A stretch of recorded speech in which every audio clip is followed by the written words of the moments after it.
اللہ نے جب تمہیں کہہ دیا گائے ذبح کرو، بس کوئی بھی گائے ذبح کر دیتے تمہارا مقصد پورا ہو جاتا۔ اب تم سوالات کرنے لگے، گائے کا رنگ کیسا ہوگا، گائے کیسی ہوگی، کون سی گائے ذبح کریں، کہاں ملے گی، اب تم نے سوالات شروع کر دیے، جبکہ اللہ تبارک و تعالیٰ کے امر کے بارے میں زیادہ سوالات نہیں کرنے چاہیے۔ اس لیے حدیث میں آتا ہے، نبی کریم صلی اللہ علیہ وسلم فرمایا کہ پہلی امت بنی اسرائیل کی اس لیے ہلاک ہو گئی کہ وہ سوالات زیادہ کرتی تھی، اور فرمایا صحابہ تم زیادہ سوال نہ کیا کرو۔ یہی وجہ کہ حج کے بارے میں جب فرضیت حج کا حکم آپ نے بیان کیا تو عقر ابن حابس صحابی کھڑے ہو گئے، کہا کہ اے اللہ کے رسول، یہ حج زندگی میں ایک ہی بار ہے یا ہر سال کرنا ہے؟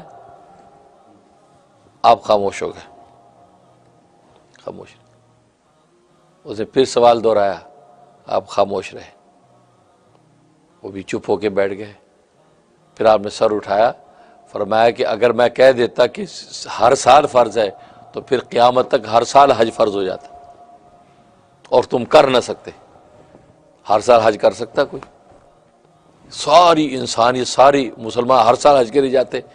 فرمایا کہ اس لیے فرمایا زیادہ سوال نہ کرو، پر کہہ دیا حج فرض ہے تو بس زندگی میں ایک بار فرض ہے، بس وہ فرضی پوری کرو۔ اس میں قرآن کریم میں بھی آیات اتار دی گئیں کہ لا تسألوا عن اشیاء ان تبد لکم تسؤکم، کیونکہ ایک شخص کھڑا ہوا کہ یا رسول اللہ، کیونکہ نبی پاک صلی اللہ علیہ وسلم سے مختلف امور کے بارے میں سوالات کر رہے تھے لوگ، شریعت کے مسئلے پوچھ رہے تھے، تو وہ شخص کھڑا ہو گیا، یا رسول اللہ من ابی، میرا باپ کون ہے؟ کیونکہ زمانہ جاہلیت میں آپ کو پتہ ہے کہ اس وقت بعض غلطی اور خطاؤں کے نتیجے میں اولادیں بھی پیدا ہوئیں، نکاح نہیں ہے اولاد پیدا ہوئی، ایسے واقعات ہوئے۔ اب یہ شخص کھڑا ہو کے کہنے کہ من ابی، اے اللہ کے رسول میرا باپ کون ہے؟ آپ خاموش ہو گئے۔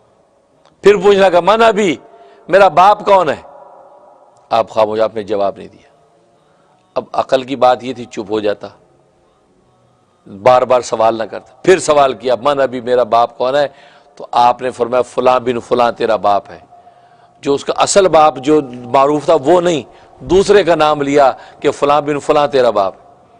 اب یہ جب سنا تو سب نے اس کو یوں دیکھا، وہ ایک دم شرمندہ ہو گیا، کیونکہ وہ اس کا مطلب یہ ہے کہ یہاں اس کی ماں نے کوئی خطا کی ہے، جس کے نتیجے میں یہ باپ تو اس کا کوئی اور ہے۔ اب جناب اس کا چہرہ بھج گیا، گھر آیا تو ماں نے اس کو لان تان کی کہ تو نے آج اپنی ماں کو بڑے مجمع میں رسوا کر دیا، تجھے کیا ضرورت تھی یہ پوچھنے کی؟ زمانہ جاہلیت کے اندر خطائیں غلطیاں ہوئیں، اللہ نے جب پردہ ڈال رکھا تھا تم بھی پردہ ڈالے رکھتے۔ اس سے تو کہتے ہیں اللہ جب پردہ ڈالے رکھے تو خود بھی انسان پردہ ڈالے رکھے تو اللہ تبارک و تعالیٰ اپنی ستاری میں بخش دیتا ہے۔